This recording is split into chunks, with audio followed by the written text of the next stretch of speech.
In the last episode of the Dragon Den, we talked about GTA 7 a little more. I had talked about the story and the protagonist that I wanted to see for a Hawaii setting, and I wanted to see a female cop take the lead this time around, where her mother had fallen ill and needed money to keep going, so she pulled some late-nighters, only to catch her partner working with the crime boss, and they catch her spying, so now she's blackmailed into working with them. She found herself stuck in between what's wrong and what's right, and must find a way to dig out of her situation. In this episode, I would like to talk about Kingdom Hearts 4, how I want it to go, my favorite characters in the series, and characters that I would love to see show up in the game. As always, please share your thoughts and comments below. Let me know what you think of my ideals, and what are your ideas for Kingdom Hearts 4? How would you like the story to go? What's your favorite character? And who would you like to see show up in the game as a cameo or to just join the story? I'm the 12th Dragoon, and this is where I share my thoughts and ideas on video games, as I would like to hear the same thing from you. You can hear the waves in the background, I got music playing, and the drinks at the tiki bar are pretty cold, right here at the Dragon Den, every Friday at 8 o'clock or 8:30, just in time to catch the sunset.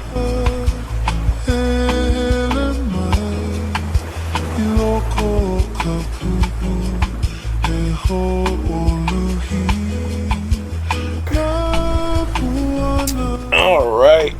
Oh man. It's been excuse me, I can't even speak. It's been one wet week. This whole week it's been raining.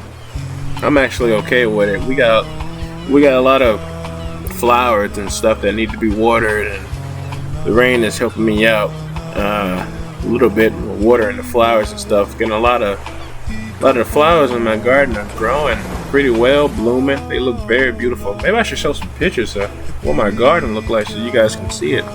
Very nice. I take good care of my flowers. I love flowers. But anyway, I just feel like, relaxing tonight. Just kind of want to chill out and talk about my favorite series, Kingdom Hearts 4, or Kingdom Hearts. Whew. Okay, let me look at my notes. I have notes. I wrote them down. I didn't forget this time.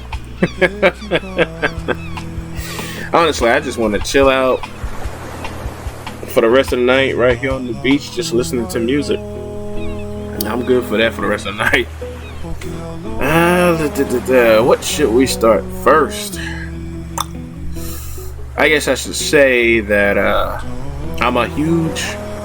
first off, I'm a huge fan of Kingdom Hearts, but I would not be going over the whole story in this episode.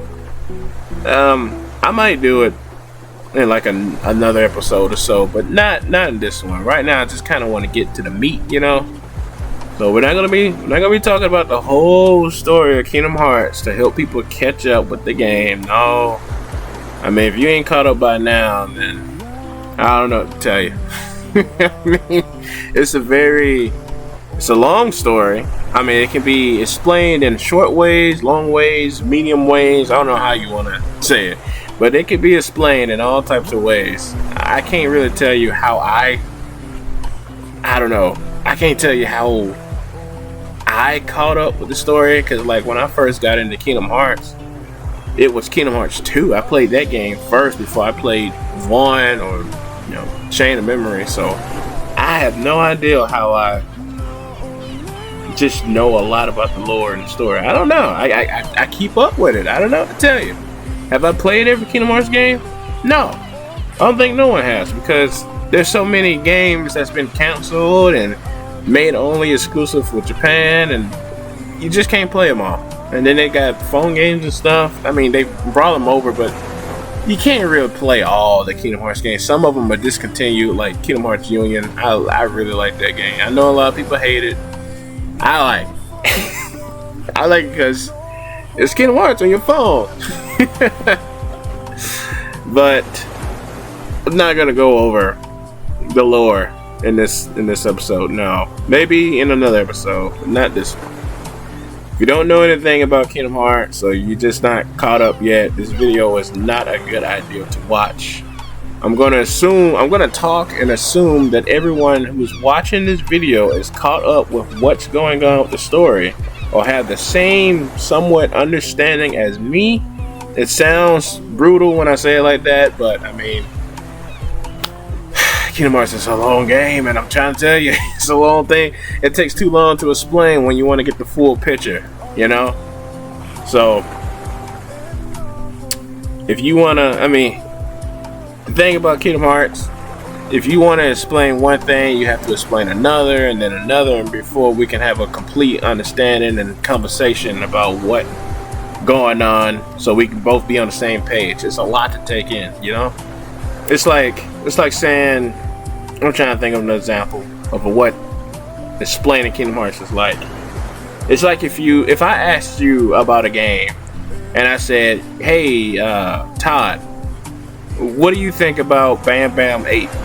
Is the moon finally gonna fall on Sally? Do you think Jam Jam will be able to summon the magic dog to save the flying truck so Dean can come back to life? He's been dead for 10 minutes now, and if he don't get up, he'll turn into a white grass. You know, it's like, what? You won't understand it. That's what I'm saying. So if you don't know, then you just don't know. This video is just not for you if you don't understand it. So, God, I feel like a mean person saying that. I mean, it is what it is, you know. It's Kingdom Hearts. You won't be watching this video if you don't understand the game. So, let's get on with it. Let's talk about my favorite character in the whole series first. Get them out the way. So, my favorite character in Kingdom Hearts is Marluxia, or Lauriam for his real name. I like Marluxia for a lot of reasons. I always thought his designs was pretty cool, and I like the lance. Like, the lance is my favorite weapon. Yeah, I like Dragoon stuff, but I also like scythes as well. So my Marluxia scythe is it's pretty tight. I love the roses, and I think I just really like his design. I like the scythe, the roses, and everything. It fits him well. He's a pretty man. He's a pretty man, but deadly. That's what I like most about him. His boss fight is pretty cool, along with his boss music. I think he's funny as well because he's such an a-hole. He's such an a-hole. His nobody self, that is. He is such an a-hole, and he knows it. That's what I like about it. His fights, the fights with him is pretty unique in Chain of Memories and in the Data fight. And yeah, again, I just love the flowers. And yeah, I was just talking about flowers at the beginning of this video. I was just talking about my garden. I love it. I love it. Yeah, he's most definitely in my top 10. He's probably number 1. Yeah, number 1 in my top 10 of characters. I'm not gonna go over my whole list of top 10. I'm just saying Marluxia is my favorite one. Pink is not my favorite. It's one of my favorite colors. My favorite color is orange. Let's see, orange, red, blue, black, pink, purple, I guess a little bit. That's about it. And pink is one of them. So, and then also his rank in the organization is 11. 11 is my favorite number. I mean, it just this character, I'm telling you, man, it's no doubt that he's my favorite one. Second to favorite will most definitely be Zaldin. Like I said, Dragoon, Final Fantasy Dragoon, the Lance. Oh man, it's kind of a hard pick between Marluxia and Zaldin. I love them both, but I don't know. Marluxia, I think I like a little bit more. Zaldin, I wish he had a lot more screen time. And when he is on screen, Kingdom Hearts 3, when he is on screen, he doesn't say anything. His voice actor is just not there. But it is what it is. It's nice to see him back in his. I hate when they call it somebody. I'm a somebody now. Like, what are you talking about, man? You're a real person. I'll just say real person or somebody. But anyway, Marlusa and Zaldin are my two favorite characters in the whole series. Let's move on. Let me think. Is there any characters that I would like to see show up in Kingdom Hearts 4? Yes. Only one. There is only one character that I would love to see more than anybody else. Well, actually, now I'm thinking about now, there's two of them. There's two characters I would love to see. But I would like to see this one particular character the most. And that is, and I don't care what anyone else thinks, you can hate me or whatever, I don't care. I would love to see Lightning from Final Fantasy 13 show up in the game and be a part of the story, just like the Final Fantasy 8 crew, Squall and Yuffie, and Final Fantasy 7 characters, Cloud, Yuffie, Aerith, Sephiroth. I want her in the game. I want her in the story. I want her to be bedrock into the story. I don't want her to just be a cameo where she just show up and then leave and then you never really see her again. No.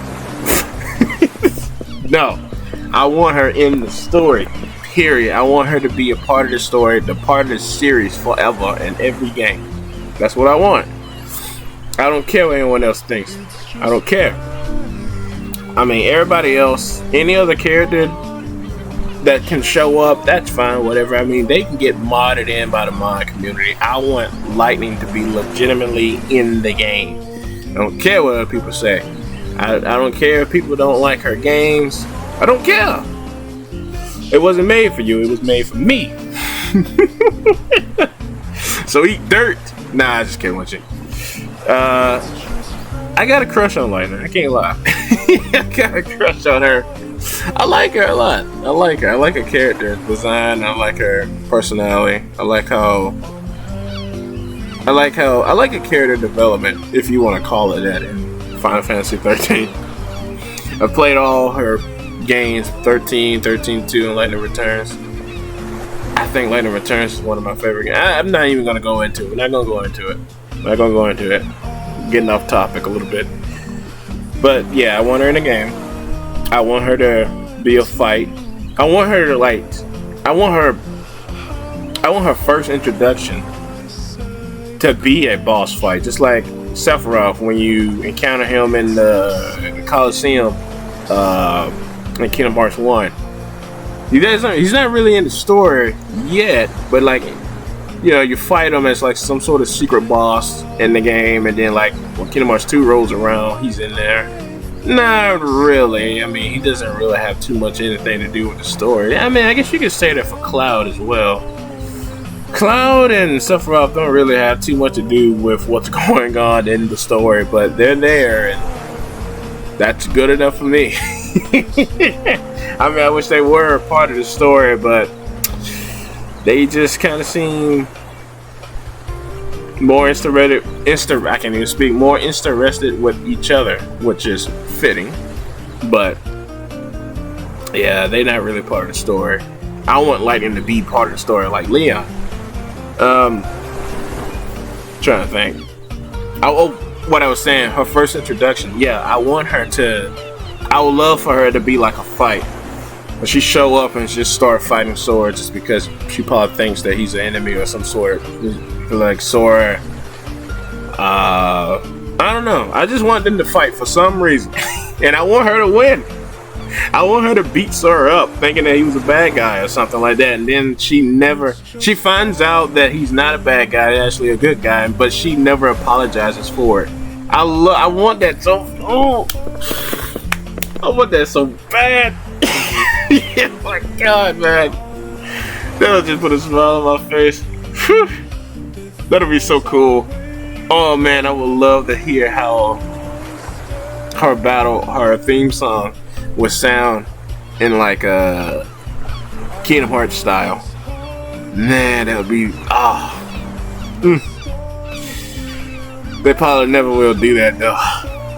I know Tetsuya said that he did want Lightning in the game in Kingdom Hearts 2, but I think she got cut out for some reason. Cause like I think they had made like some sort of model. I can't remember. It's been a while since I've seen like information on the game, but I know she was supposed to be in there. Just like a lot of stuff that's supposed to be in Kingdom Hearts, they cut out, maybe because they just didn't have enough time to get it in there, or for some other reason. I don't know. But she was supposed to be in there, but she just didn't make it. Hopefully she'll make it for Kingdom Hearts 4. Hopefully. Oh, and the other character that I wanted to see was what's his name? I forget. Kain.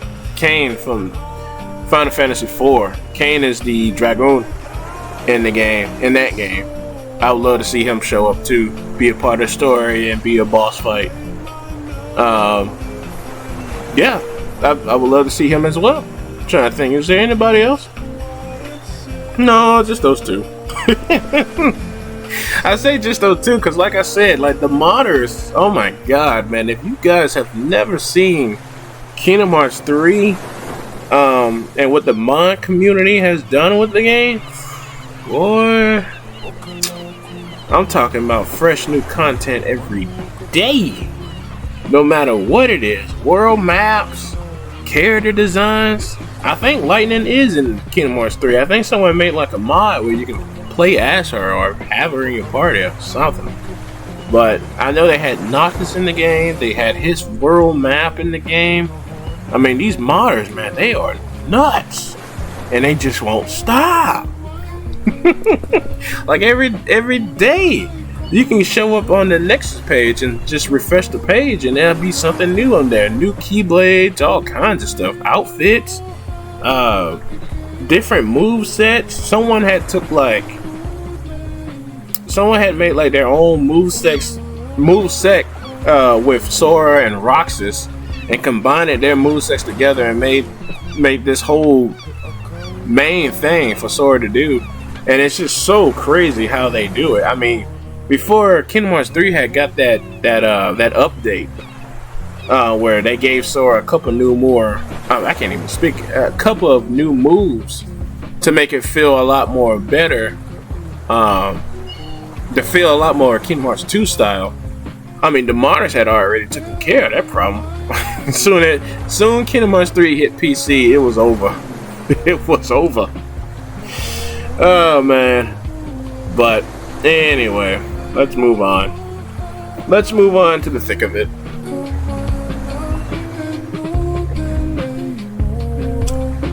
Okay. My ideal for Kingdom Hearts 4 and how I would like Kingdom Hearts 4 to go. Well, first off, let's discuss where Sora is located. Quadratum? I think that's how you pronounce it, right? Quadratum? That city. It's an unreality location. I think it seems to me that it's like an unreality location, a realistic city that looks like Tokyo, Shibuya, and Minami Aoyama. Now I don't know if Tetsuya has mentioned this in an interview, but I'm thinking that Sora is in like a Kingdom Hearts version of an afterworld for heroes. Like maybe I say afterworld because Starlitzia is there, and when I saw her, it blew my mind when she showed up, because as you know, she was killed off in the mobile game by Ventus when he was possessed by the darkness. And Starlitzia, I don't know if I'm pronouncing her name right. Starlitzia. She was a pretty shy girl who was gonna be one of the leaders chosen by Master Ava or Ava. She had like a bit of a crush on the main character. I mean, what you played as. She had a bit of a crush on you, I guess. She either wanted she either had a crush on you or just wanted to become friends with you. It's not really too clear. But she wanted to meet you of some sort, but she was too shy to do so, and so she just kind of watched you from afar. Kind of like me when I was in school.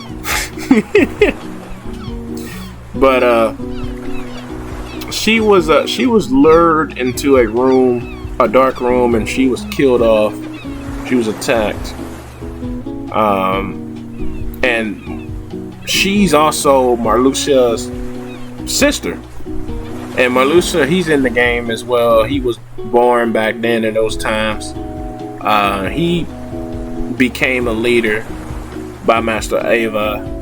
And he spent most of his free time looking for her because he didn't know what happened. I remember when we first saw Marluxia show up in that game, we all thought that, oh, maybe he the one who killed her. We didn't know it was his sister or not. We just thought that he must have done it, because he was a bad guy. Now, Starritula, from what I know, she's kind-hearted and she's very soft type of person. But she was also picked by Master Ava, and if she was picked by Ava, that must have meant that her heart was indeed pretty strong. And what I mean by that is that she had to be pretty skilled using the Keyblade. So she's not just some shy little girl. I mean, she could handle herself without a problem in the fight.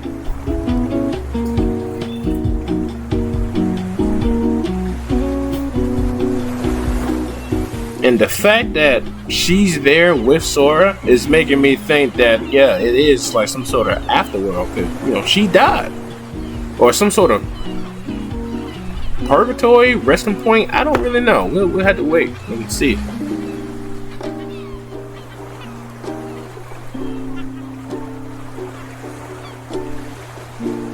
We might even get to see other Keyblade wielders in that world.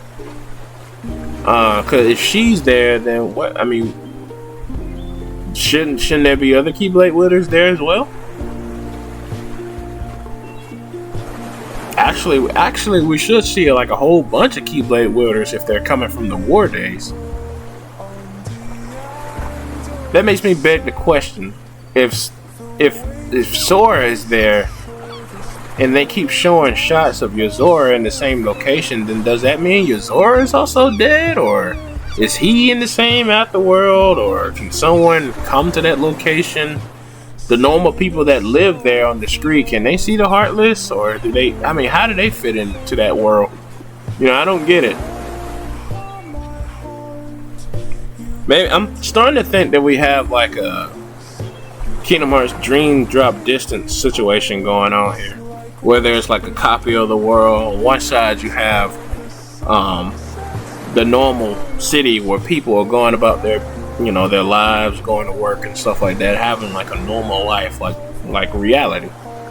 And then the other copy of the world is for fallen heroes like Sora, Starritula, and all the other Keyblade wielders, and maybe Zora's there too. And the two can't interact with each other the way people I don't think they can. I just don't think they can react to each other, because that's how it worked it in Dream Drop Distance. I keep forgetting the name.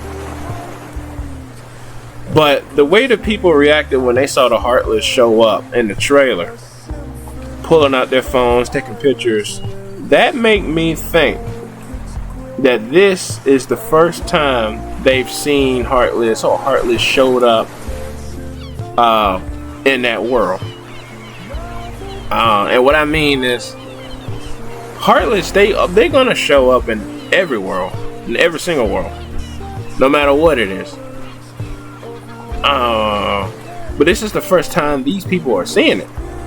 It looks like they would, cause like if they knew what Heartless were, there's no way in the world they will be stopping, taking pictures and stuff. I mean, eventually they do run away, but like, there's no way.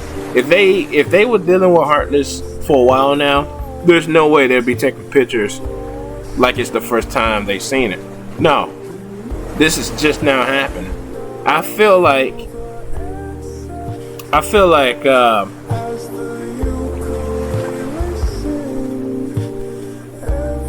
feel like Heartless do show up in the world, but they just show up on the copies side of the. I mean, it's kind of hard to explain. Like, this is why I said, if you don't know anything about what's going on in Kingdom Hearts, then this might not be a good video, because what I'm about to say is pretty strange.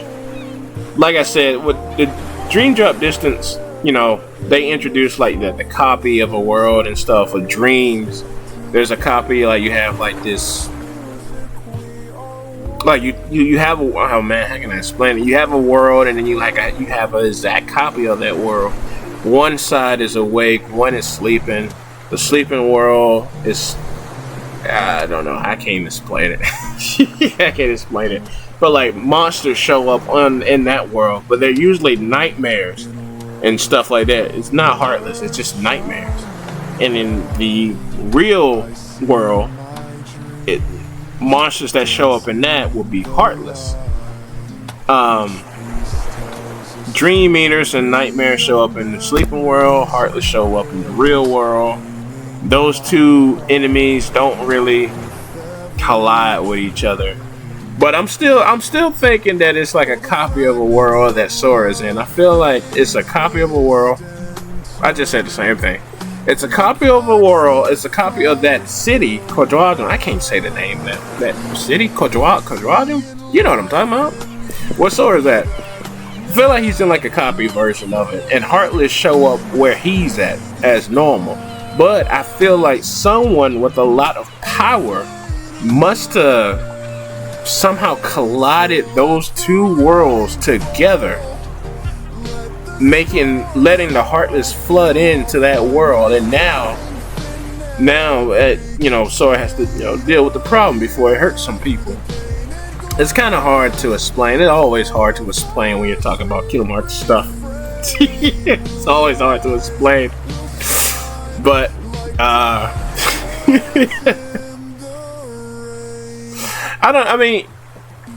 it's kind of hard to speculate what's going on because it's a trailer. And we all know that trailers are not really all that truthful. Sometimes the game company will make a trailer, and when you play the game, that trailer had no significance or any sort of relevance to the game. I've seen that happen a bunch of times, where they'll make a trailer, and then like when you play the game, nothing that's in that trailer is in the game. Sometimes they just make a trailer, just to set it up to give you an idea of how the game is gonna look. But the thing about it, the trailer, like I said, they could just be showing the trailer just to show off the game. But the trailer, there's so much that happens in the trailer that it'll make you question, is this really gonna happen? Is this really real? Because like, they show off like this incredible, it's a lot to make just for a trailer if it wasn't real. If it's not really gonna happen in the game, it's a lot to, see. You got like this new dark side where, he's got like this whole completely new design, and he's like taking a piece of the building, and Sora's like in it, and he's sliding down in the building. Now, what that really reminded me of was Final Fantasy 15. Final Fantasy 15 had a trailer that looked just like that, where Noctis was inside the building, the Leviathan was like shaking the building around and stuff, and you see Noctis sliding around. That looked just like what Sora was doing here. And Final Fantasy 15, that game got changed around so much. But that same scene in that trailer of Final Fantasy 15 was still in the game. A little bit more moved around, and a lot more. It looked a little better, but still, it was in the game. So I'm just saying, when it comes to these trailers, we should always take it with a grain of salt, because you just never know. I think we all know that by now. Now I don't really think that Sora is trapped in this world per se, just based off the fact that Nomura did say that you'll be able to you'll still be able to go to different worlds, Disney, Pixar worlds, and stuff like that. You'll always be able to do that in Kingdom Hearts games. Okay. Alright then. So, either he's just going to be there for a little minute. If he was trapped, he won't be trapped for long. I'm trying to think. I want to... I'm sorry, excuse me. I'm just thinking about Kingdom Hearts 4. Okay. First off, I guess I just want to say, I don't want Donald and Goofy joining back with Sora. I mean, I love them, don't get me wrong. I love them. But I want Sora to be in a party by himself, to be honest. Different party members are fine, whatever. But I still would love the option to like take everybody out of the party. Even if Donald and Goofy do join back up with Sora, I still want the option to like take them out the party, just so it can be you, be Sora. In the cutscenes, you can play the cutscene fine with Donald and Goofy still in there. But like gameplay wise, I would love for, excuse me, I can't even speak. I would love for Sora to be only in the party. That's just a personal thing that I've always wanted in the games. Take everybody out of the party and just have it be you. Just that, give me that extra challenge. I just like that ideal. But in Kingdom Hearts 4, I want that as a gameplay mechanic, and I also would like that for the story as well. Like, I want Sora to like go without Donald and Goofy the whole game, just to do things on his own, just for this one game. I just want to see Sora figure things out on his own without the aid of Donald and Goofy. Goofy is goofy, he's not dumb, he's silly, and he shows multiple times that he's the smartest one in the group. Whenever Sora's like feeling down and out, Goofy is usually the one to cheer Sora up the most. I mean Donald too, but mostly Goofy. I want Sora to, go without just for this one game.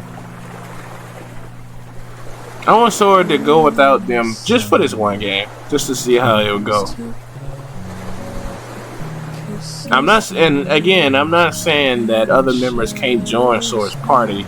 I'm pretty sure Donald and Goofy will eventually show up and reconnect with Sora. That's fine, but I still want the option to have nobody in party.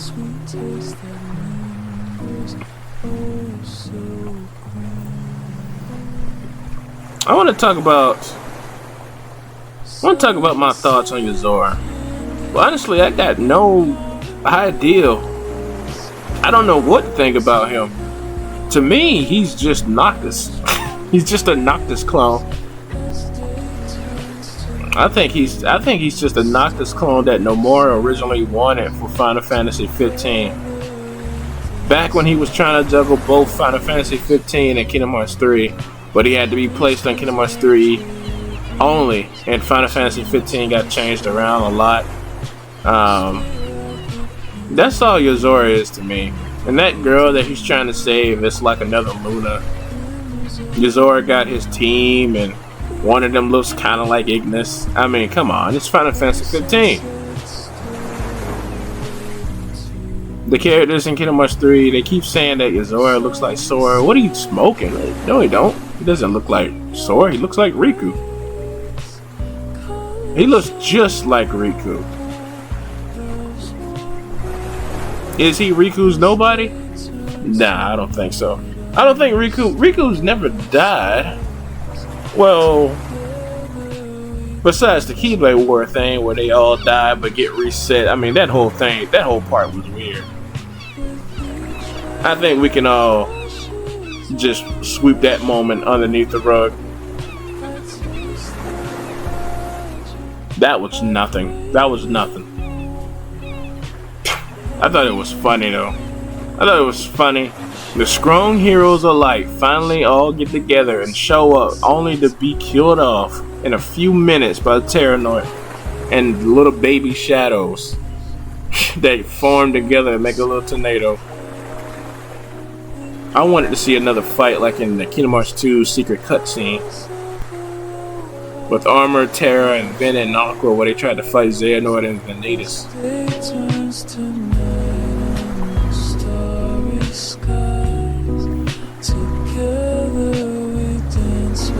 That fight still give me chills today. Anyway, whew, man, how would I want the story of Kingdom Hearts 4 to go? I don't know. I never really thought about it other than Sora growing as a character by himself without the need of Donald and Goofy. Every time someone makes a theory or multiple ideas on how Kingdom Hearts is gonna go, Nomura flips the rug under us and do something completely different. It's kind of hard to guess what Nomura would do with the story. The Master of Master is unpredictable. Zora is most likely trying to save some girl, so he's got a Mario story going on. Sora woke up in Tokyo and has bills to pay. Riku's on his way to Sora, but what will he do when he sees Zora? It'd be like looking into a mirror. The foretellers of following the Master of Master's plan? Not too sure, but I feel like they're not going to be the good guys this time around. I don't think they're going on a killing spree, but I feel like they're a bunch of chickens running around because the Master of Master's not there to tell them what to do.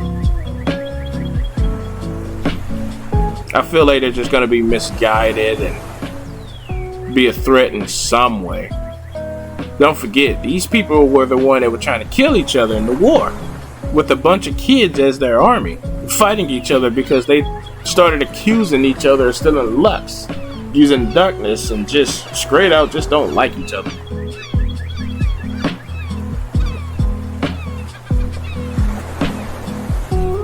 The unicorn guy is the most calm one, just trying to follow the rules of the book. If it's written, then so it shall be. The bear is jealous of the unicorn guy because the Master made him the leader. He's also one of them strong-headed types of characters, the weak will die type of guy. And very quick to anger. I think he was the first one who wanted the rest to join his side instead of following the unicorn guy. The snake girl is a snitch, ready to tell on the others on any little thing they do to the unicorn guy. The leopard guy role was to find out who was the traitor and to trust nobody but himself. This ended up with him getting beat down by that bear guy, thinking that he was a traitor, and then he tells Ava that he's gonna gather light so he can summon Kingdom Hearts, just so that he can summon the Master back. If you ask me, he was the traitor. The Master never told him to do some crap like that. And Master Ava, or Ava, whatever you want to say it, I like to say Ava, the Fox Girl, or Wolf Mask, I don't know what it is. I think it's a wolf. I'm not too sure. She was given the role to gather up the children that didn't want to fight in the war over the stupid crap that was going on and turn them into dandelions so that they can move on into the future or to a better world or something. I have no idea what happened to Ava. Luxu had taken over Zigbar's body at some point. But where's Master Ava? Most likely dead. I don't know. I'm not sure. I'm not too sure.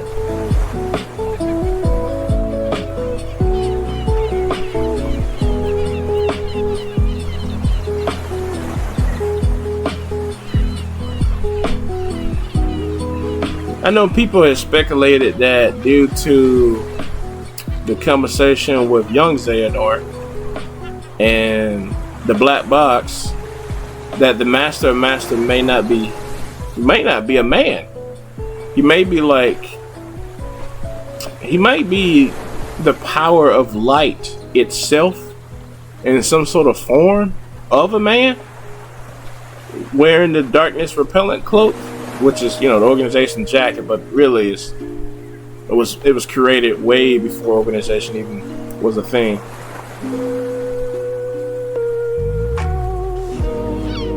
People are saying that he might, just be liked. I don't know. People also saying that he might be DMX. Honestly, me personally, I just think that he might be a brand new character. I feel like he's just a brand new character we haven't seen yet. We haven't seen his face yet.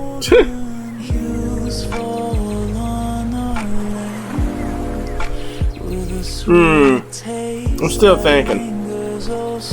How would I like for Kingdom Hearts 4 to go in terms of story? Nomura said that this will be a brand new saga for Kingdom Hearts, so he's building the story up again, just like Kingdom Hearts 1 all the way up to 3, I'm guessing. How about, it's kind of hard to say. I don't know. We know Maleficent can't really be a threat anymore. Sora is just too strong for her now. Reset or not, Sora's mindset at this point is too smart for any of Maleficent's old tricks and manipulation. That would be like King Piccolo trying to fight current day Goku. It just ain't gonna work. Ain't gonna work. Master, I don't really think he's a bad guy.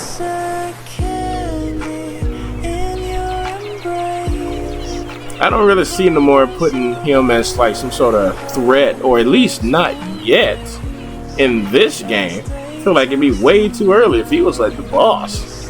Because like I know he said there's gonna be more Kingdom Hearts game after 4, so if you defeat the Master, then who's gonna be the next boss? Is it gonna be someone completely new? I don't think so. I feel like he said this is the Lost Master saga or something, right? There's no way he'll be the final boss in this game. No way. I feel like the game is going to be more about what Yozora is going through. So it's going to be helping him out.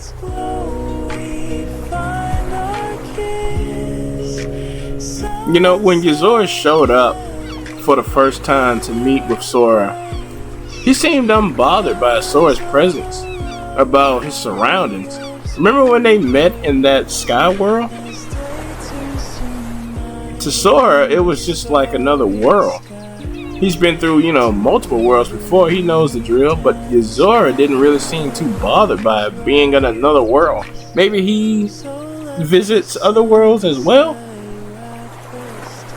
He even has like the power to take Sora's Keyblade and making it so he can't summon it for a few minutes or so. I mean, that's some powerful techno magic he got going on. The fact that Yozora is a video game in the Toy Story world is so strange to me, I swear to God. It's so strange. Because it's, the thing about it is so complex,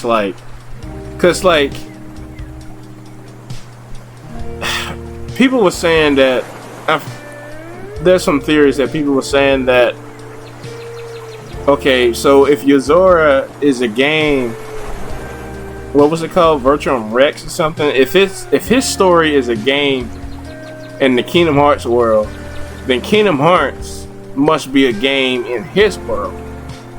So it's basically like two games getting put together with different realities.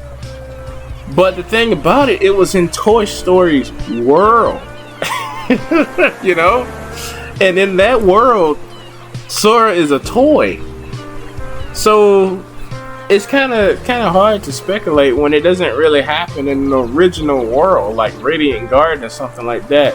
Now, yeah, that's the thing. If they was in Radiant Garden and Sora came across a video game that Marlon had and it was Virtuum Rex, it won't make too much sense, but it'll be a lot more clear than having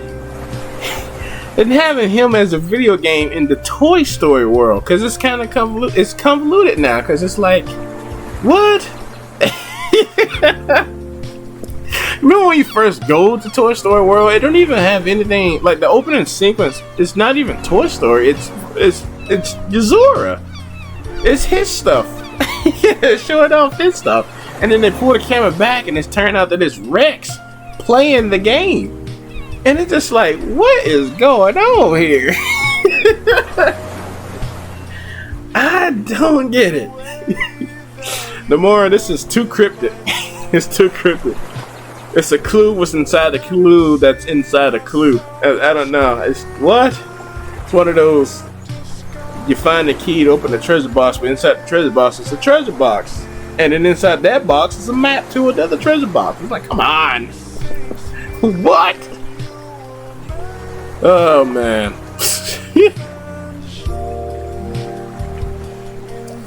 Oh man, I'm still thinking how I want Kingdom Hearts 4 to go. Still thinking. I think Kingdom Hearts 4 would start with you playing as Yuzora. I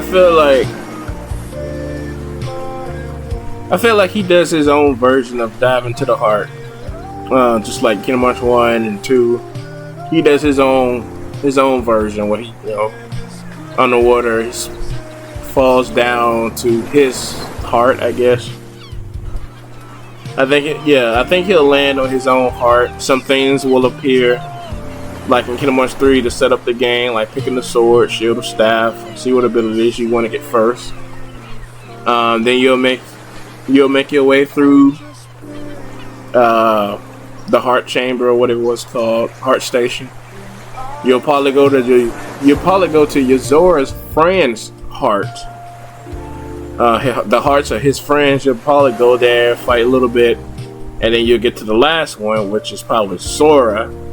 Well, he'll have to fight some version of Darkseid, probably like the one we saw in the trailer with that new design of his. And then, like, once you fight him, I feel like Yuzora will wake up, but then, like, when he wakes up, it's gonna be Sora waking up, and then you'll be able to play as him. He'll probably be in his apartment, or maybe it's what you call his apartment. So let's go. Maybe it's her apartment, and maybe she found Sora somewhere outside unconscious, and she brought him in. I think she'll try to explain where he is. I feel like she'll be as clueless as Sora, but oh man, let me think.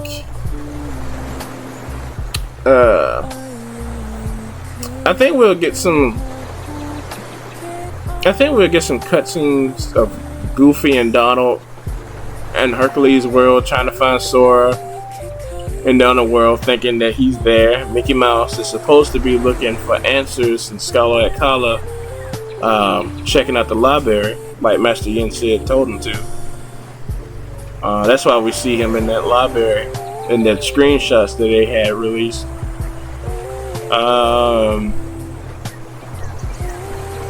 Aqua, Terra, and Vin, they're supposed to be, I think they said they're going to be searching the realm of darkness for any clues.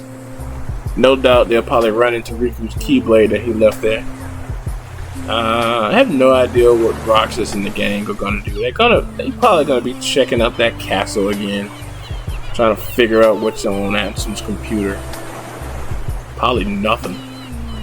There's not too much you can find in that location. But it would be cool to get some more backstory on that mansion.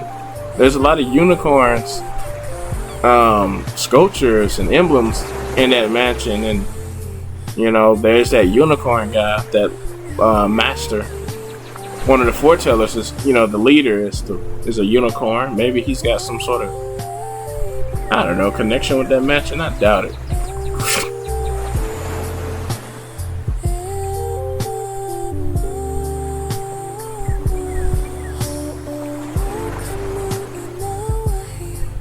What else are they gonna do? I feel like that red phone might be more of a nominate thing. Like in the screenshot that they had released, they show like a phone. I'm guessing in Sora's apartment. I feel like that phone is gonna be some way for Naminé to connect with Sora, contact him using her powers. I'm trying to think. Kyrie's supposed to be training with Aqua, but she might have to train alone until Aqua gets back because they went to the realm of darkness to search for some clues. And no doubt she'll be strong as Sora, strong as Kingdom Hearts 2 Sora. I think Nomura said that we won't see too much of everyone, because the game needs to focus on Sora for the moment. But okay, that's understandable because that's a lot of characters. Honestly, I don't mind if Sora never returns back. I feel like Sora is a beacon of life for Kingdom Hearts. What I mean is, everywhere Sora go, he brings light with him, stopping the darkness and saving worlds and stuff. Let's not forget that Sora has the X Blade now. He has that Keyblade. That's crazy. He has the Keyblade to unlock Kingdom Hearts. Or maybe he gave it to Master Yen Sid or something to keep it safe. Place it somewhere in the land of departure. I don't know. But Sora has that. If not, Sora has that Keyblade. I think Sora should keep on moving forward, traveling to different worlds and stuff. Sora did say in Kingdom Hearts 1 that he wanted to see all the worlds. Well, now it's kind of like his responsibility. I can't even speak. Responsibility to do so. Keep the darkness in check. I can't really see Sora being tied down to one spot, especially when Nomura said that Sora will always be the main character and center of attention of the Kingdom Hearts series. Well, alright then. So you can't really keep him, you can't really keep making the same games in one location. Sora's got to keep on moving onwards. I feel like that whatever Yozora got going on, Sora will be there to help him out, but it's not going to be that simple. Like, I'm just confused about what Nomura said about Kingdom Hearts 4, that you'll still be able to visit worlds. How will Sora do this without the Gummy Ship? Maybe you spend a lot more time in the city before Donald and Goofy finally show up instead of going back home. They go to other worlds? I don't know. Maybe Yozora got his own way to go to other worlds. I'm not too sure. Let me think about it. In Kingdom Hearts 1, they went to other worlds at first to search for Mickey, Riku, and Kairi. Will Yozora and his friends and Sora go to other worlds to search for that girl that Yozora's trying to save? Or what? What would be the reason to go to other worlds anyway? That's what I'm saying. Later in Kingdom Hearts 1, they realized how important it was to seal the keyholes in each world so that the darkness don't flood in or overtake the world, destroying it. They don't really do that anymore. They don't really do that no more. They don't do it with Kingdom Hearts 3. They don't even do it with Kingdom Hearts 2. Now that I'm thinking about it, Kingdom Hearts 2 was a completely different thing. They went to different worlds, and they Sora would like unlock. He will unlock the world as like he will not unlock the world. He will unlock the pathway to the world, so that the worlds can stay connected. He didn't really like seal the keyholes. Guess they forgot. Kingdom Hearts 3, they didn't even do that at all. They just kind of helped folks out and then they just left. that was it.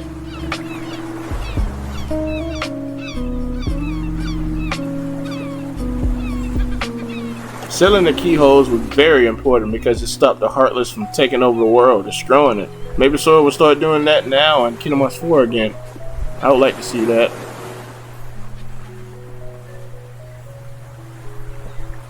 Organization 13 was going around the different worlds, spreading nobodies and heartless, so that Sora can like take out the heartless, so that the hearts can be collected to create that man-made Kingdom Hearts thing they made. You guys think that Master would spread the heartless in different worlds? I don't think so. I don't think he would do something like that. I don't know what his intentions are. I just feel like, he's been alive for a long time. I feel like when he was younger, that he was very much just like Sora.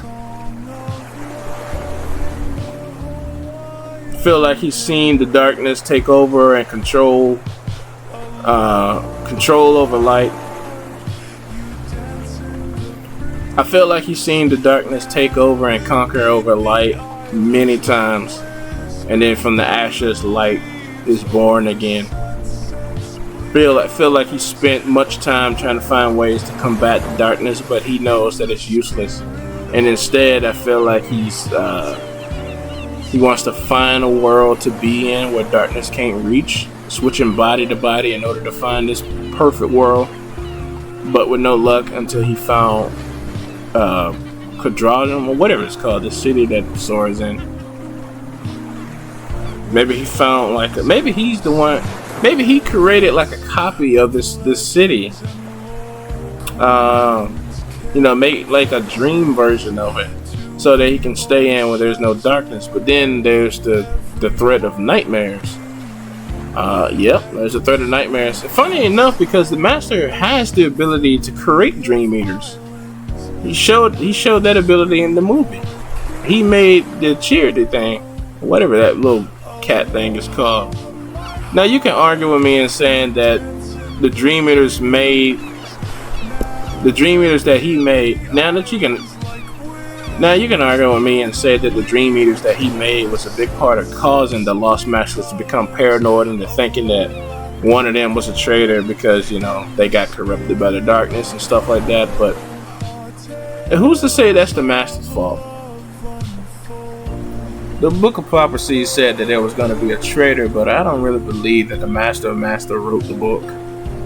I don't know. I don't think so. I mean, he might have. I don't know. The book has a special power to foretell the future, and right now I can't really place my thoughts on the Master. He's just too vague of a character. He's too shady. I don't know. I can't tell if we should trust him or not. But I still, no matter what I said, I still don't think he's a bad guy. But if he is a bad guy, why fight him now and not back then? Is he Sora? Is Sora what the Master is hoping for? Does he know that Sora might be a key to unlocking Kingdom Hearts' full potential? I don't know. When Yozora met up with Sora in Kingdom Hearts 3, he said that he had orders or something like that to save Sora. But who told him that? The Master? Nobody from Yozora reality should know who Sora is except the Master, I'm guessing. Nomura confirmed that he was the one on that building that made like that heart-shaped thing with his hands over the regular moon over that city, supposedly. See what I mean? We just do not have enough information on that guy. Honestly, I hope we never do find out about the Master. I like him as a mystery type character. I want him to keep on being a mystery, keep us guessing about who he is, what he's about, what he's up to. I don't know. I feel like if it get revealed, it'll be satisfying to know who he is and what he's about. But I don't know. I just like the mystery aspect of him. I want him to keep being a secret. I don't know. If anyone is a fan of Naruto, then I guess you can say that I got like the same vibes that Obito and Toby give off from the Master. He gave me them same vibes. We still haven't seen his Keyblade yet either. That guy is a walking question mark. Just like Demyx. Demyx is strange too. They act similar to each other, but I don't know.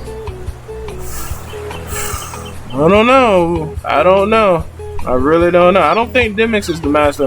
I don't know. Nah, I don't think so. Demyx is strange though. He is strange. His backstory has still. I'm trying to think. Demyx is the only character in the organization whose backstory is still unexplained. We know that he came from before the Keyblade War. You know, with Vin, Marluxia, Loxine, Skull, and all of them. He's from that era, but we haven't seen him in the mobile game. He's nowhere in the story. He doesn't have like a character model. Strange. He is strange.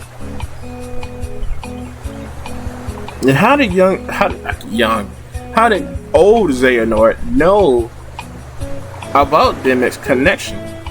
Because he gathered Marluxia, Loxine, and all the others who had some sort of connection to the Keyblade War. Which they all make sense except Demyx. Demyx has yet to be proven that we didn't even get to fight him in the game. Strange. Very strange. I think we all should keep our eyes on Demyx. There's something about him. There's always been something about Demyx that just kind of put me off. He's a goofy character. He can get serious when he wants to, but not all the time. And his story, the only thing that's strange about him is that he has no backstory. Is this all just an act? Just like Luxu and Zigbar? I don't know. Quite interesting, isn't it? Fascinating. So, with everything I've said so far, let me put them together with what I would like for Kingdom Hearts 4 to go to how I would like for it to, be about. Guess I stalled you guys long enough to think of some sort of ideal. Let me listen to this song a little bit. Just trying to get my thoughts together.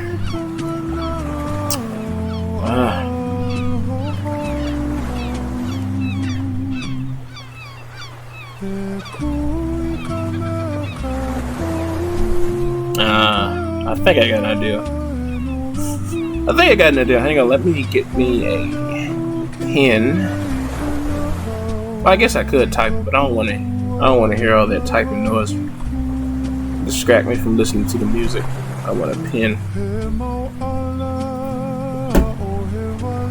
Pen and paper. I gotta quickly write this down. I got an idea, but I want to write it down before I lose it. Okay.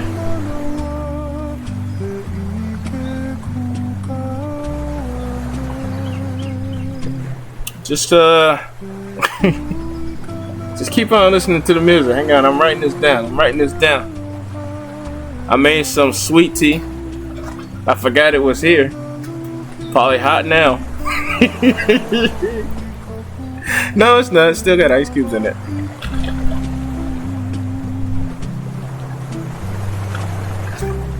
Oh boy, you can tell it's been sitting there for a minute.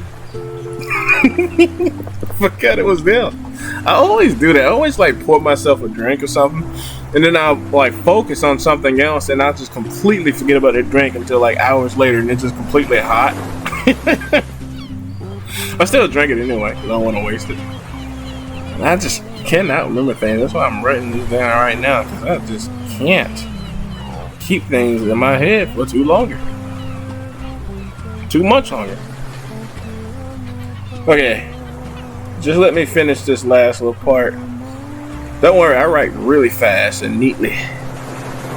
How do you spell your Zora? I don't know. How do you spell your Zora? Your Zora. I just been putting down Y. Put down Y and then a little dash next to it.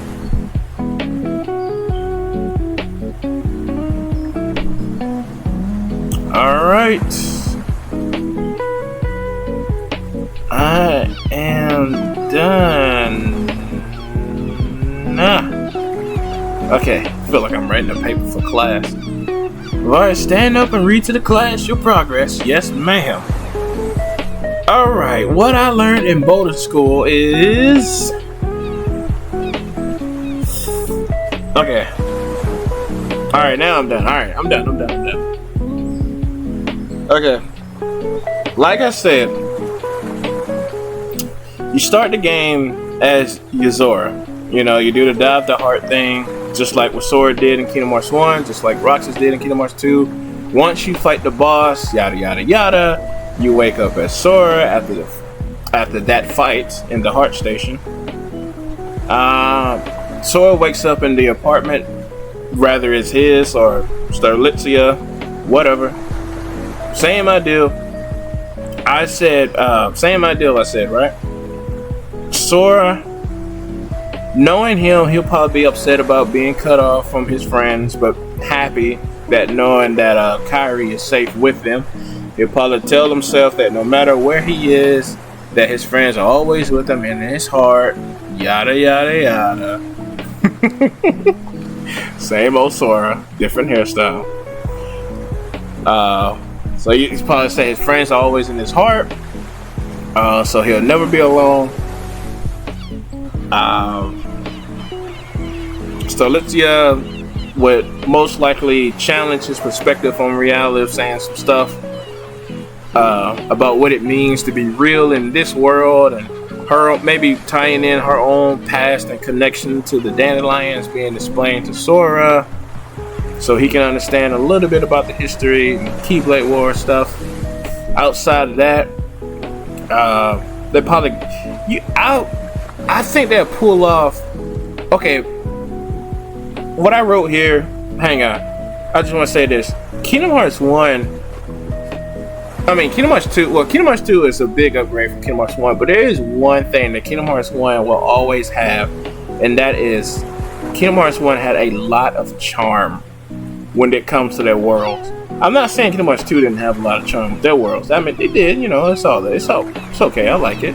But the thing about Kingdom Hearts 1 is like everything feels big. Like especially when you're in Traverse Town. The city just feels big, and you know, you feel like what I'm trying to say here. In Kingdom Hearts 2, Sora, you know, he's a little bit older, grown up a little bit. But the thing about the worlds in Kingdom Hearts 2 is very different from 1.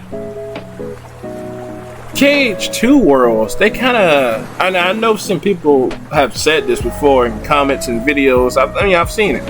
And I understand where they're coming from, but like Kingdom Hearts 2 worlds, it feels like a stage. And what I mean by that is, oh man, the worlds, they're very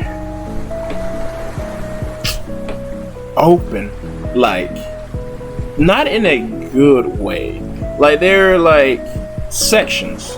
Like you can tell that you're going to the next section of the world instead of feeling like Kingdom Hearts 1 when you feel like you're going to the other side of the building. Oh man, it's kind of, I'm very terrible at explaining things. I'm sorry. How can I explain this?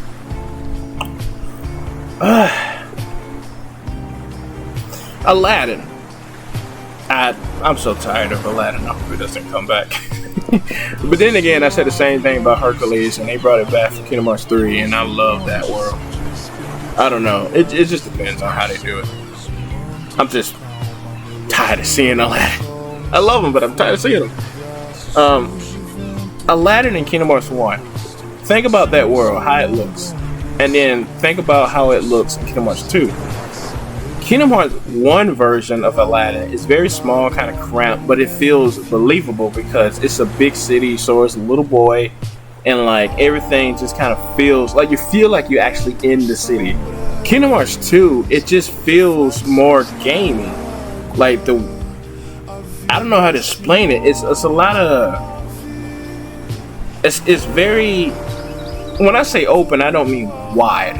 Like it's a big world. It's not. It's like this. You can tell that you're in a room, and you can tell that there's pieces in it, and there's buildings that's supposed to look like a city. It's covered in sand. It's Aladdin. Well, Kingdom Hearts 1 had a lot more detail, and it just felt like you were in a cramped city, which was the real setting of Aladdin in the movie. It just like how the movie looked was just like how it felt in Kingdom Hearts 1. In Kingdom Hearts 2, it just felt more of a video game. I don't know what I'm trying to say. I can't really. It just felt like a stage. Like if you went to like a live show and there's supposed to be like a play, it feels like a stage. It felt like that. There was a lot of open spaces, a lot of clear sections of where you can go. I don't know, like a hallway. Yes, exactly like a hallway.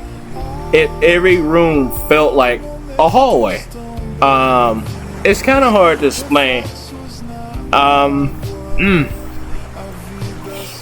Some of y'all probably know a lot of y'all probably know what I'm talking about because I've seen people talk about this issue everywhere. Kingdom Hearts 3 did a fantastic job with the worlds.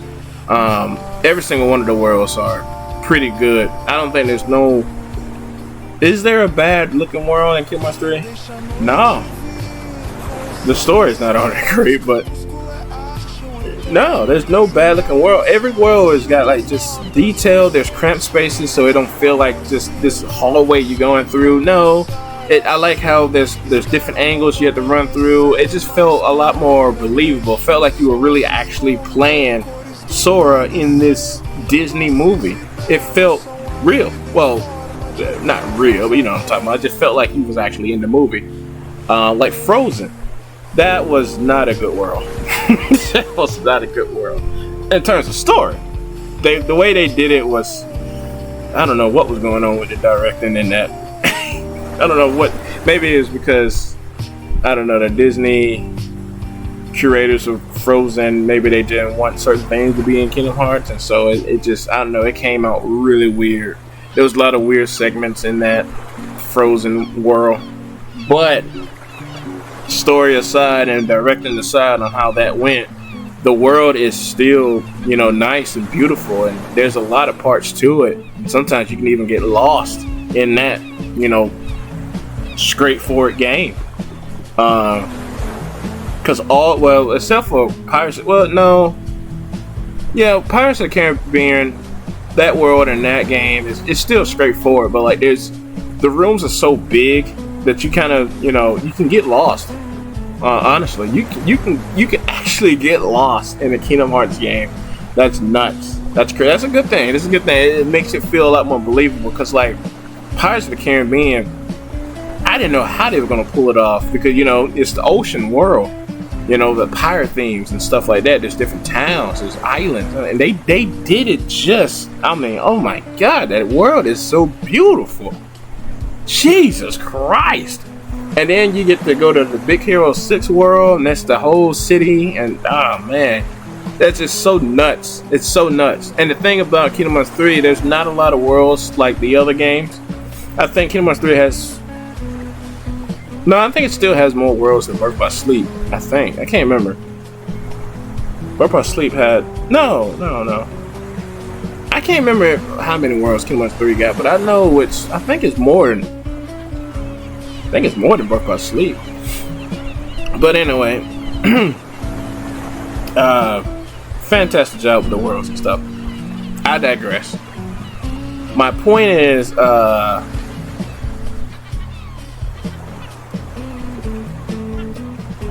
with Kingdom Hearts 4, I would love to see them go back to having that charm that they did with Kingdom Hearts 1. With when you that's even I can't even I'm stuttering even Destiny Islands had a lot of charm with the fighting, collecting stuff for the raft, the rations and stuff, the races. It had a lot of stuff to do. Mini games, would you call them mini games? Not really. I mean, it was, I don't know what you call it. Just it had I guess the fighting was kind of minigame. The racing with Riku, keeping score. I mean, I wouldn't call it minigame. I don't know what you would call it. It's just very small little stuff to bring. And the thing about it, you don't have to do any of it except for the collecting stuff. What Kyrie tells you to go and pick up for the raft that they're supposed to be getting on the raft to try and find something out there in the ocean. That's the only thing you have to do. Everything else is completely optional. You don't have to do the fighting. You don't have to fight Riku. You don't have to. I think you do have to race Riku, but you get the option to race him again if you want to. You don't have to win it. There's a lot of optional stuff that you can do, and it's a very small island, and not really too much other than what I just called out. And then when you get to Traverse Town, there's a lot more things to do. Not exactly mini games, but a lot of secrets, and like hit the clock, and you'll get like an item when you get to a certain time, or pulling the bell. Just all kinds of cool little things. I don't know what you call it. I'm just still trying to think what you call it. I'm gonna call it knickknacks. Cool little knickknacks that you can do. And I would love for the city to be filled up with stuff like that too. You get to interact with it before the Heartless come or whatever. We've seen a little bit in the fight with Yozora in Kingdom Hearts 3. People have like glitched the game, modded the game so that you can leave that area. They had like a soccer ball field or something on top of a building. So maybe some of that stuff you'll get to interact with in Kingdom Hearts 4. Maybe you get to play soccer. I don't know, just some mini games and stuff like fun little knickknacks. Like I said, little charms and stuff. I want to interact with the city. It'd be a shame if it's just a city where you just fight Heartless. That's boring. Come on. There's got to be something there. Twilight Town didn't really have too much charm to it, other than just being beautiful and having good music. You could do the jobs, but that was about it. Right? Escape. Well, no. Twilight Town did have, some stuff to it. When you play Roxas part, but that's part of the story. I want stuff that you can do outside the story. You don't have to do it or not. That's what you call charm, not something they make you. Something that you can find. Just like in Kingdom Hearts 1. All this stuff you can do in Traverse Town, you don't have to do any of it. Other than ring the bell and go find Marley. That's it. Everything else is optional. It's up to you to play around and mess around with the world.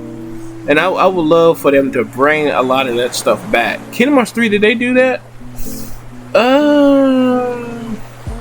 Did they do that in Kingdom Hearts 3?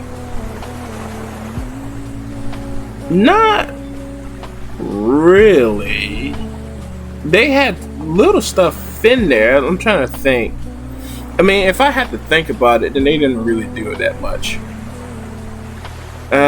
Toy Story World, was that what kind of? Yeah, they did have stuff like that. They added a lot more to the worlds that you didn't have to do.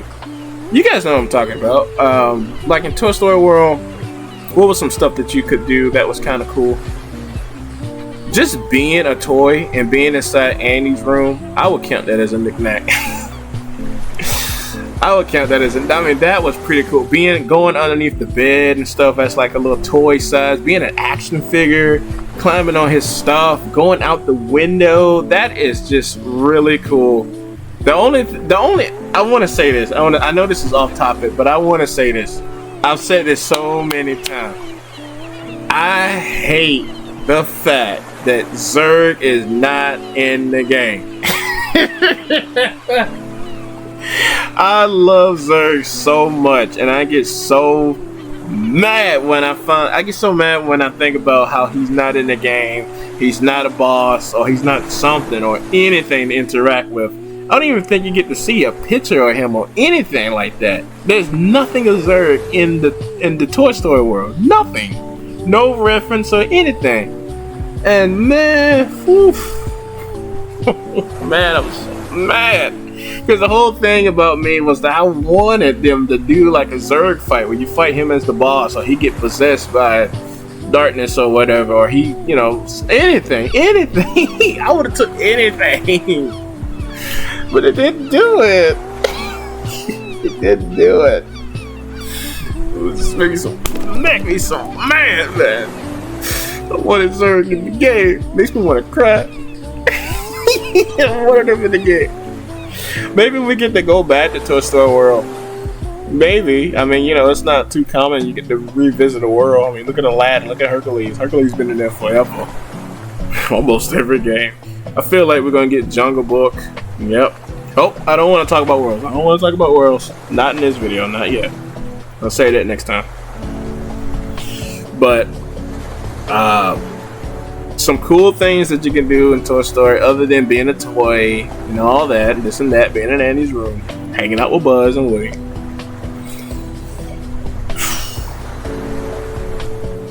I know when you're on top of the roof on Andy's house, you can jump down. There's like a toolbox. You can like jump down and break it open, and there's like a little item in there. That's kind of cool. Trying to think. I really wish that you could have explored the house, the entire house. That would have. Oh my god, man!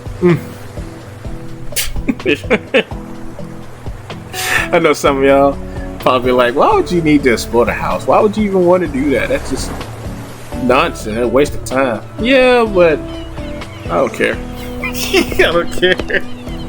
I still just think it would be cool. I remember I had said something a while ago about Twilight Town. I was like, man, I'm so upset that Kingdom Hearts 3 didn't have the full Twilight Town in the game. Like, you couldn't like explore the whole world of Twilight Town. You couldn't go to the other section. What was it called? Sunset Village or something? You couldn't go there. You had to take the train. I hate it because they didn't have that.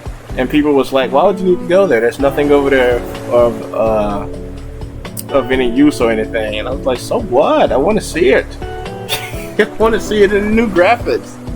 It's beautiful. Come on. I don't care if there's nothing over there. Let us go over there anyway. I mean, think about it like this. You make this whole Disney World that we run through. We only run through it one time. It's not a second visit game like in Kingdom Hearts 2. You go through it and then get done. You don't really have to come back unless you're looking for ingredients. Other than that, you'll never see that world again. So, come on. Why not? Whatever. It's a shame that Twilight Town got the treatment that it did. Every other world is very big and beautiful, and Twilight Town is just kind of sectioned into this one big room. At least you get to go to the mansion. Yeah, but you don't get to go in it. You don't get to go in it. You go in it one time, and it's only for the story thing. After that, you never get to go in there. And it's just straight up to the lab. Just cut you right to the lab. Don't get to explore or anything. I want to see everything in Kingdom Hearts in its new graphics. That's why I pray and hope we get like a remaster of Kingdom Hearts 1 and 2 and the new Kingdom Hearts 3 graphics or something. Oh man, that'd be so cool. But yeah, anyway, I would love for them to have a lot more knickknacks for Kingdom Hearts 4. This city, Quadradron, or whatever it's called. Because if it don't, then it'll just be boring. There'd be nothing to do with just the story. Fight Heartless, and that's it. Maybe have a boss fight, and then we probably move on to the next world, and that was it. I don't want them to do that. I don't want them to do that. Give us something to keep coming back to. I know there's going to be shops instead that you can. Well, I think Nomura said you get to customize the apartment or something like that. I'm not too sure if he said that or not, but I feel like he said something like that. So if you get to customize the apartment, allegedly, then it's probably going to be like some day-to-day, not day-to-day, slice of life kind of aspects to it, to the game. Okay, so I mean, yeah, that's a knick-knack, what I'm talking about. I don't know, we'll have to see more about what she's talking about. How important is this apartment? It's so weird we're talking about this because it's a Kingdom Hearts game. What are you talking about? Apartments? What? Can we save up enough money to buy a house? Can Sora drive a car? I mean, what? I wasn't driving Audi. Forget that. I wasn't driving Lamborghini. You know, it's like how much is this slice of life going to be in the game? Like, what is so important what is so important about the apartment that you get to customize stuff in it? You know, we're gonna keep coming back and forth to this apartment. Okay, why? Why? Yeah, I mean, like, Sora never really had ever since he started his adventure, he never really did have a home other than like the gummy ship. Like, I'm pretty obviously that his whole adventure didn't happen in one day. So he had to been sleeping somewhere. He had to been sleeping in the gummy ship, or went back to Traverse Town and Radiant Garden or whatever, and slept in a hotel. I mean, I guess, I don't know. They never showed it. It never really was important because it's an adventure game. You're always on the move. Why would you need to come back to the apartment? And you come back to the apartment so much that you get the option to customize it? What? Okay. Well, it is what it is, I guess. That's just like saying you get to customize the interior of the gummy ship. Why? Okay. I'm trying to think. Let's soar through the sky. Like the seabirds above. We'll navigate love's high tides. Whispering I love you like the waves on the shore. I think maybe we're gonna bump into Neku, just like in Dreamed Up Distance. I feel like that whole world is gonna be more of the world ends with you kind of world, because like Nomura said that it's gonna be very similar to that game, and Sora did promise Neku that they'll meet again, and so I feel like this is actually gonna be the world end with you world. That'd be strange. Neku, I mean, that's a whole nother game. That's a different game.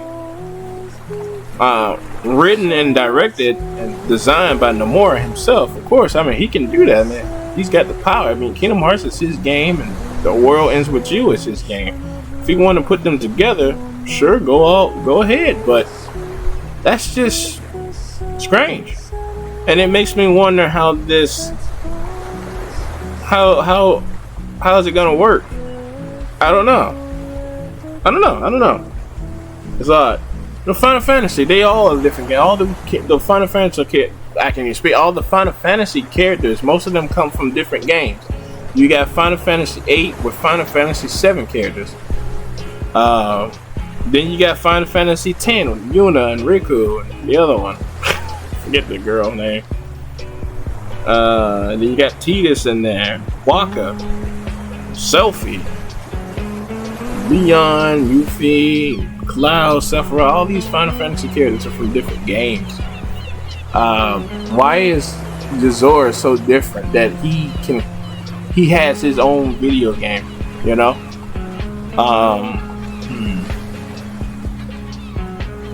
It's very interesting. I don't know. I want to be able to switch back from Sora to Riku to Mickey. And that screenshot that we had got, where you see Mickey Mouse in a library, the screenshot was like behind Mickey Mouse, and it looks like you'll be able to play as him. Okay, that'd be cool, because for one, you never really did got the chance to play as Mickey Mouse. I mean, you could in Kingdom Hearts 3. That was part of the story, and that was very limited to how you played as him. But Mickey, it'd just be fun to play as him again. And plus, Scala, that'll be a world that I would love to explore. And that I mean, that'll just be a gift to be able to play as Mickey and get to explore Skylight Column. I thought the world was destroyed because the fight with Xehanort, Sora was very hectic. What Xehanort was doing, flipping it upside down, causing the buildings to merge and crash with each other, throwing buildings around. I thought the world was completely destroyed, but maybe maybe the real version is somewhere else. I mean, we was in I think his heart. We was in Xehanort's heart, and I'm guessing his heart was more home to where he trained at. And Skylight Column is still out there somewhere. But that means Mickey will have to try and find that location. And then we'll be able to play as Mickey and actually fully explore the world. I would just love to be able to switch back and forth. Obviously, we're not going to be able to switch at any time, but I would like to see some sections where you do that. That'd be really cool. And Riku, we can switch back to him. I don't want the Dream Drop Distance thing to come back, where you have to drop. You got like a time limit. No, I hated that so much. I swear to God, I did. I hated that game mechanic. If you guys don't know, Dream Drop Distance, you could play as Sora and Riku anytime you want, but the time was also limited. You can drop at any time. That's what they call it, drop. You can drop at any time, which is switching. But you also couldn't play for that character for too long without falling asleep. When you fall asleep, you'll automatically drop into the, Riku or either Sora. Depending on where you at, it's not a good idea.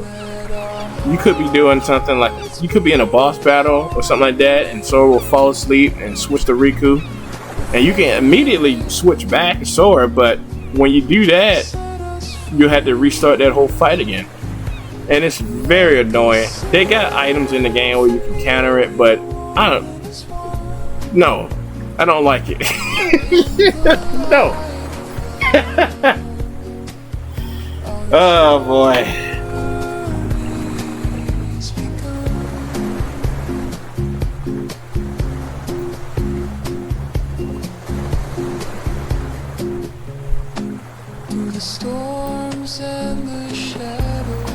Honestly, I feel like Sora's not going to want to come back. I mean, I know he's going to want to, but he knows that there's going to be Heartless out there. He's going to be the one. He's going to want to be the one to try and take him out, so he keep on helping people and making friends as you go along. And I still think that's a good idea for him to keep on going instead of just being tied in one spot. I mean, I know him and Kairi got something very special going on. It's not really, they're not really saying it out loud, but obviously it's romantic tension they got going on. And I know he wants to be with Kairi, but I mean, it's a hard situation he's in. It's a hard situation he's in. And also, I think the motivation for world traveling would be for Sora to try and make a bridge. And what I mean by that, going to different worlds and doing what he did in Kingdom Hearts 2 to connect worlds together, so that he can try and make a bridge for Riku to travel to these worlds, so he can go to get closer to the town or the city. I mean. And maybe meet up with Sora or some way. I'm not too sure. I'm so out of everything in the game. There's two things I really want to know. Well, three things really. For Kingdom Hearts 4, I want to know what would be the reason for going to different worlds. What's inside the box, and who is the Master of Masters? Those are the only three things that's got me curious. That I would like to see in Kingdom Hearts 4 get answered.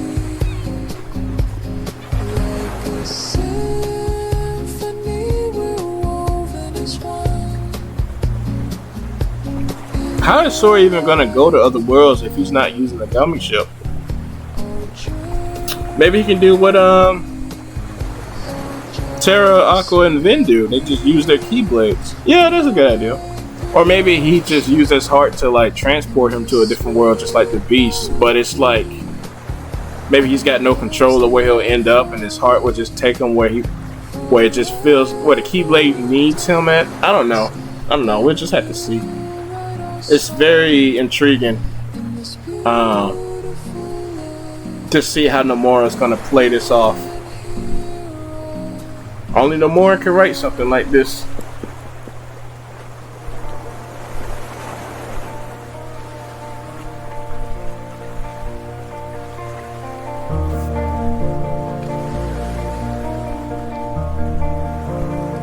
Maybe Sora will finally get some Keyblade armor. I doubt it. I would love for him to get some Keyblade armor, but I don't know. I don't think he will. But anyway, I think that's all I got for now. I don't really have too much info on Kingdom Hearts 4, so it's kind of hard to come up with ideas when the game has been,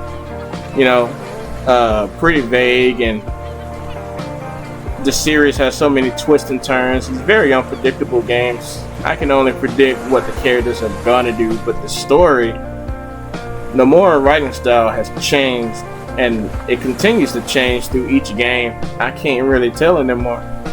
It's always fascinating to see how the games come out, because I know how I wanted Kingdom Hearts 3 to go, and then when it came out, it was completely different from what I wanted.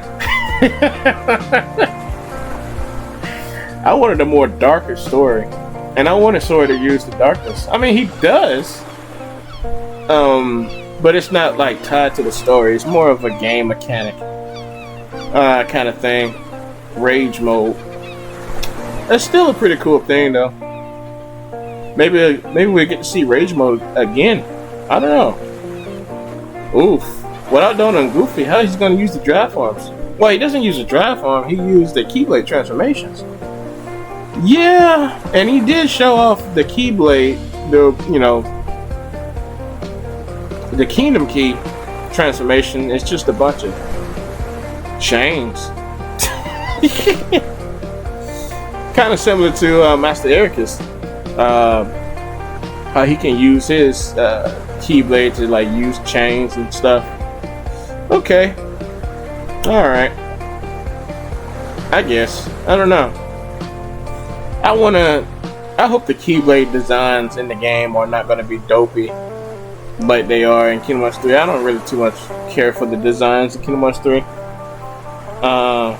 None of them just kind of look... They just don't look all that cool to me. I think Kingdom Hearts 2 still got like the better looking Keyblades. I mean, all the Kingdom Hearts games got some dopey looking Keyblades, except for like a good few of them. I like Oblivion, End of Pain. Is it called End of Pain? Yeah, I think it's called. No.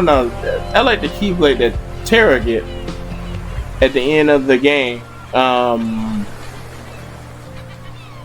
What is it called? Grim Reaper? Something Reaper. I can't remember what it was called. It's called Reaper something. I like that Keyblade. I like Aqua's Keyblade too.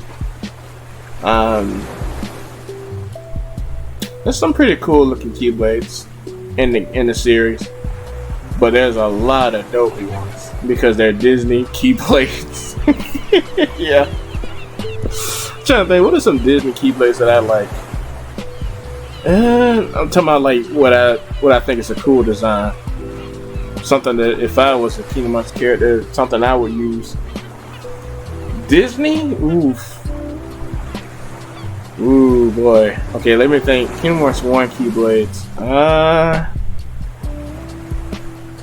Oh, I know. I would most definitely use the Keyblade that you get in Kingdom Hearts 2, Pirates of the Caribbean Keyblade. What is it called? Jesus, I forget.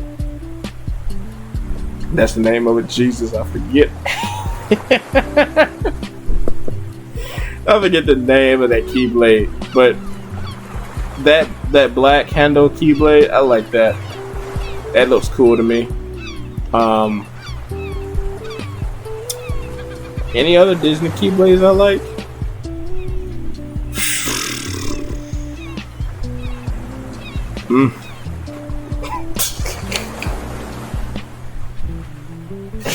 Not that I can think of. They all look so dopey. Trying to think. I'm thinking really hard. All the Disney worlds that you get to go to. Halloween Town Keyblade and Kingdom Hearts 1 is not all that bad. Look at that because it's black and I don't know, it's just black. Like a cool weapon. That's alright. I'll hit somebody in the head with that. I like Mickey Mouse Keyblade. I like the Star Seeker Keyblade. I like that a lot. I think it's a pretty cool looking weapon. And I like the Keyblade that you get from the mushrooms in Kingdom Hearts 2 Final Mix. I like the Keyblade you get from them from doing their challenge. That's pretty. It reminds me of one of the Foretellers Keyblade. If you've seen their Keyblades, they kind of look just like that. They look really big, and I don't know. It just looked like a relic, some sort of relic. Feria, the one that you get for defeating Sephiroth. That's a good Keyblade. Yep.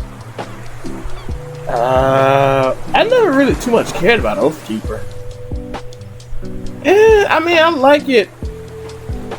The design, I like it, I guess, but I never really too much cared about it. I mean, it looks pretty cool when you're pairing it with Oblivion and like Sora or Roxas is dual wielding.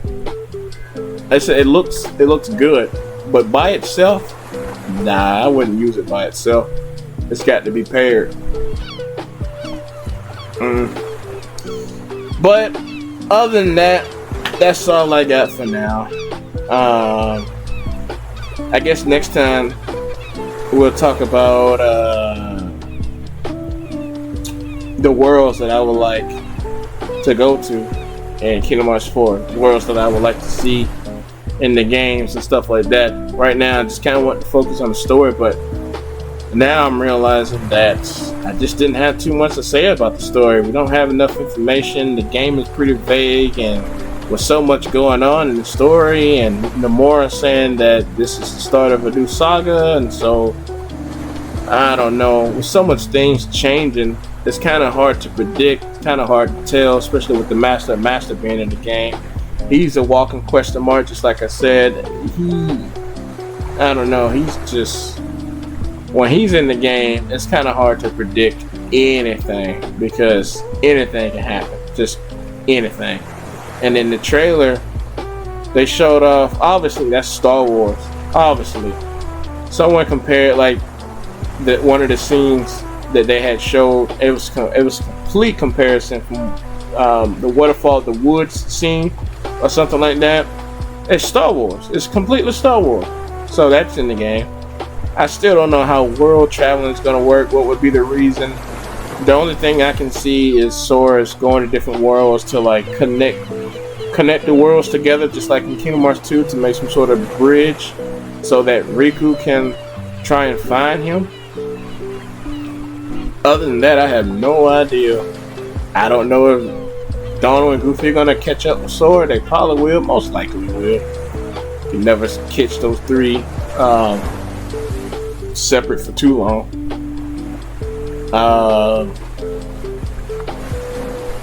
Yuzora is especially Noctis running around. I don't know.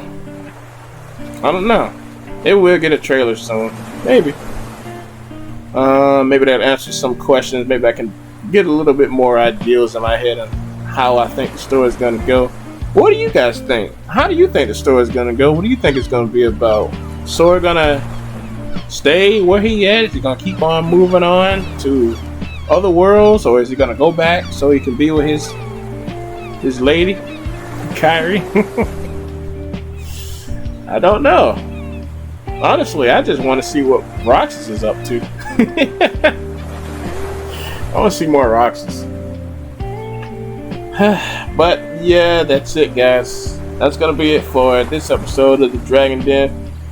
Man, I just didn't have too much to say in this episode. Sorry. Oh well, it's always nice to look out at the waves and just kind of relax and listen to the music, chill out. I'm gonna go ahead and let this song finish up, and I'm gonna go ahead and get out of here. I'll catch you guys later next time on the Dragon Den.